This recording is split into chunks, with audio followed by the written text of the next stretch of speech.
My client get married with respondent in the year 2016.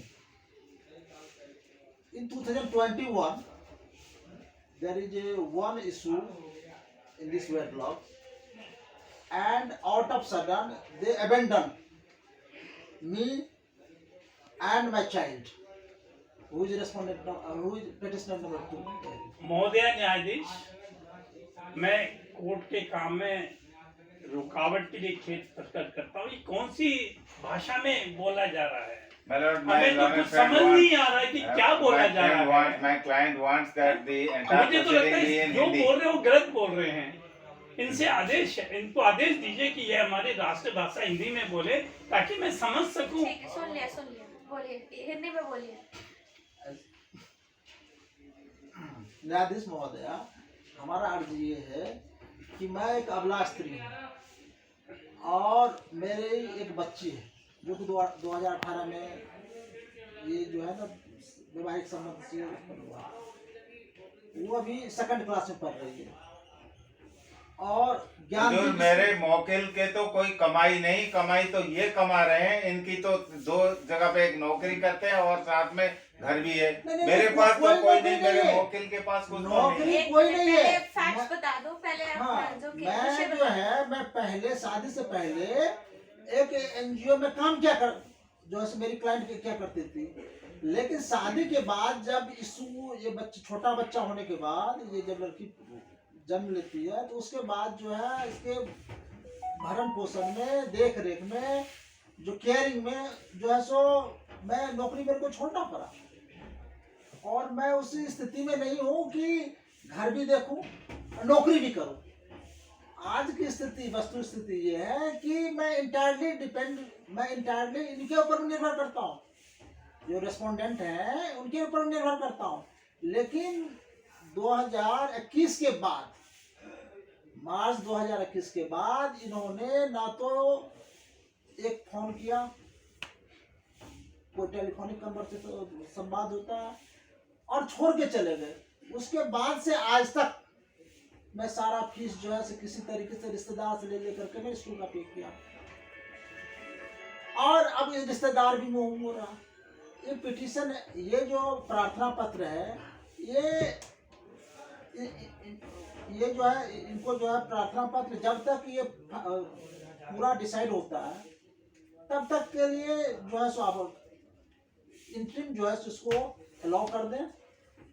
लगभग total जो है 4.5 लाख रुपया अभी तक स्कूल का फीस है, किताब है, ये सारा केयरिंग है और मेरी जो है 25,000 रुपया पर मंथ के हिसाब से जो है सो आप फिक्स कर दें। इंटरिम जब तक डिसाइड होती है, जिसका कि बिल ये है, स्कूल 3500 रुपया, 1500 रुपया ट्रेवल चार्ज है बच्चों का और खर्चा है, ठीक है।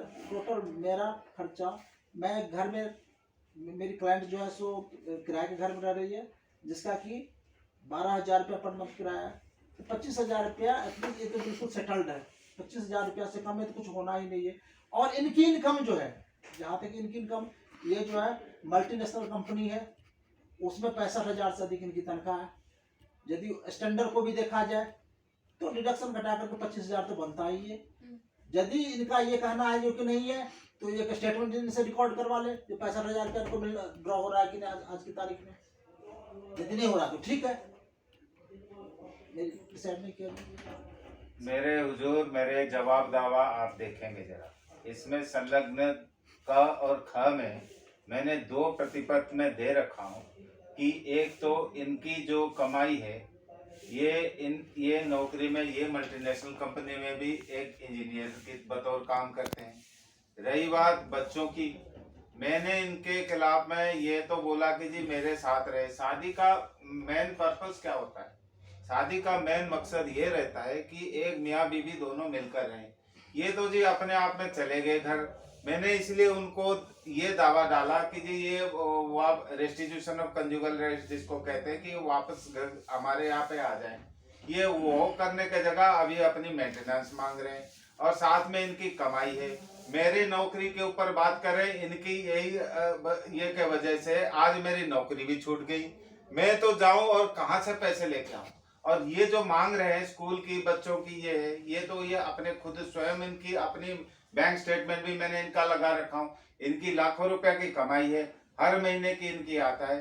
तो मेरे गुजारिश ये है कि जनाब ये दरखास्त जो है खारिज कर दिया जाए, इनके कोई वैसे जरूरत नहीं। माननीय जनाब अब मैं एक छोटी सी न्यायाधीश महोदय, मैं एक चीज कहना चाहूंगा आपसे कि मेरे जो वकील साहब हैं ये पूरे फैक्ट्स भूल गए हैं इसके, ये किसी और केस के फैक्ट्स हैं।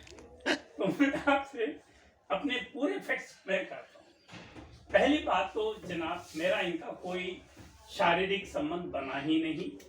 दूसरी बात, इन्होंने जो कंसेंट ली थी मैरिज की, वो इन्होंने झूठ बोल करके मुझे फंसाया गया है। इनके ऑलरेडी 2 शादियां हो चुकी हैं और ये शादी मुझसे कर ही नहीं सकते थे। और जो शादी इन्होंने की वो कानूनन अमान्य है। और मेरे साथ तो ये मुश्किल से 1 हफ्ता भी नहीं रही हैं, और तो मेरा सारा सामान चोरी करके ले गई हैं। अब बताइए ऐसे हालत में जहाँ relationship in the nature of marriage ही ना हो, और दूसरी बात ये है यहाँ एक फ्रॉडुलेंट मतलब वो हेरा फेरी करके गलत नियत से मेरी कंसल्ट लेके शादी करती हैं, और जिनके ऑलरेडी 2 स्पाउस इनके जो इनके जो पति जिंदा हैं, क्या ऐसी स्त्री को इस डीवी एक्ट के अंदर हम लोग उनको भत्ता गुजारा दे सकते नहीं दे सकते? मुद्दा ये है इस समय आज का। तो आपने इसके लिए कोई अलग से कुछ फाइल किया है केस? जी हाँ, कहाँ मैंने HMA के अंदर जो कंसर्न है इसकी धारा 11 के तहत मैंने ऑलरेडी एक मुद्दा लगा रखा है। वो आपने कब लगाया है? वो हमने इससे पहले लगा दिया है। ऑर्डर लगाया आपने? तो उसमें इनको संबंध मिले हैं पेश होने के लिए? अभी संबंध मिले नहीं इनको, हुजूर मेरा जब तक तो वो अभी डिसाइड नहीं तो हो जाएगा।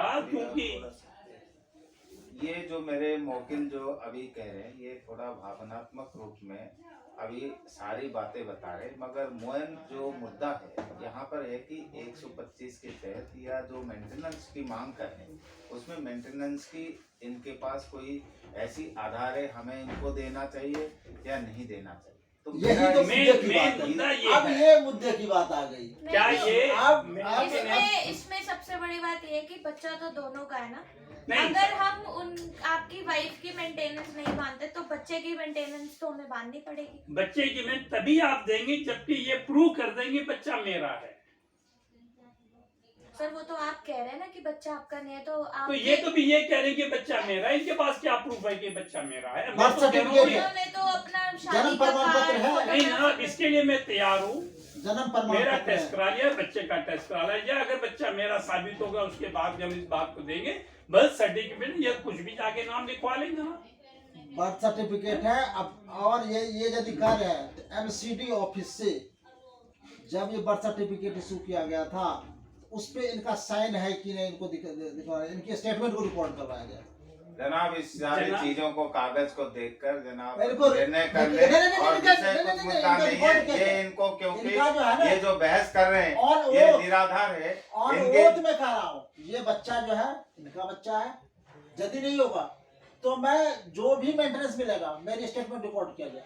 जनाब ना तो मैं इनके साथ में MCD में गया था, ना मेरे कहीं साइन है। अगर है तो वो कोर्ट के अंदर पेश करे, मैं उसके FSL की रिपोर्ट मंगवा लूंगा। ठीक है जनाब, इनके स्टेटमेंट को ठीक है जनाब, ऑर्डर कर दीजिए आप, हम देख लेंगे उसको जब भी आएगा। तब तक के लिए मेंटेनेंस तो बन रहा है। नहीं जनाब, जब तक ये पॉइंट ऐसा प्रूव ना हो जाए कि हमारी मेंटेनेंस में जनाब पूरी ट्रायल हो जाएगी क्या? नहीं ट्रायल नहीं है, पूरी ट्रायल हो जाएगी। क्योंकि ये जो DB एक्ट है ये निसंदेह MCD झूठा है। निसंदेह जो है ना महिलाओं के हित में है, परंतु महिला वो होंगी जो जायज महिला हो, जिसका अपनी तरफ से क्लीन हैंड में आई हो, बिल्कुल साथ मतलब पूरी तरह सच्चाई में आई हो। कोई तो सरेआम झूठ बोल रही है और झूठ बोल करके इन्होंने मुझसे शादी की है। वेजिटेशन राइट नहीं है। इन्होंने जो पिटीशन में वेजिटेशन राइट क्यों मांगा? आपस में ही लड़ाई कर लो फिर। आपस में ही कर लो, आपने मेरी सुननी नहीं है तो। इसमें एक चीज हो सकती है कि एड इंटरिम मेंटेनेंस में एक बांध देती हूँ बच्चे की। इंटरिम मेंटेनेंस बांध ही नहीं सकती आप, ये आपके कानून ने जुडिक्शन के बाहर है। मैंने बोला एड इंटरिम मेंटेनेंस एड है। इंटरिम भी नहीं दे सकते आप जब तक आपको ये ना पता लग जाएगा। चैलेंज कर लेना ऑर्डर, एड इंटरिम मेंटेनेंस। जनाब ऑर्डर तो चैलेंज हो जाएगा, परंतु मेरा ये फर्ज बनता है मैं कोर्ट को पहले ये बात का कन्विंस करूं कि ये एड सारे सबूत हैं आपके पास बिल्कुल नहीं है। जब तक कि आप ये सेटिस्फाइड नहीं हो सारे साक्ष्य जाते हैं हैं कि जिसके ये आधार जो पर मैरिज बन है रहा है। और ये मैरिज रिलेशनशिप थी, उसके बिना एड मेंटेनेंस बिल्कुल नहीं बांध सकती आप। मैं आपको इसके ऊपर सुप्रीम कोर्ट के बाकायदा जजमेंट लाके दे दूंगा, आपको फैसले दूंगा लाके। और कुछ बाकी जनाब आप, बाकी महोदया जी आप ज्यादा इसमें एड इंटरिम कंडीशनल मेंटेनेंस बनेगी, जिसमें इन द मीनवाइल हम एफएसएल और जो डीएनए का सर ने बोला है हमें वो मंजूर करवा है। लेते हैं। जब तक उसकी रिपोर्ट नहीं आती तब तक आप बच्चे का जो भी स्कूल का जो फीस का 15,000 इन्होंने खर्चा बताया है वो आप देते नहीं रहिए। जनाब, मैं अगर इतना कल कर को सकता हूँ, मैं बैंक में जमा करा दूंगा। अगर एफएसएल रिपोर्ट के खिलाफ जाती है तो ये उसको विड्रॉ नहीं करेंगे, और अगर उनके फेवर ही जाती है तब जनाब आप उसके लिए मुझे ऑर्डर कर सकते हो, वो उनको दे सकते हैं। 15,000 रुपए बहुत ज्यादा है, इससे अत्यधिक जो है ना 5,000 रुपए मेंटेनेंस बन सकती है बच्चे के लिए।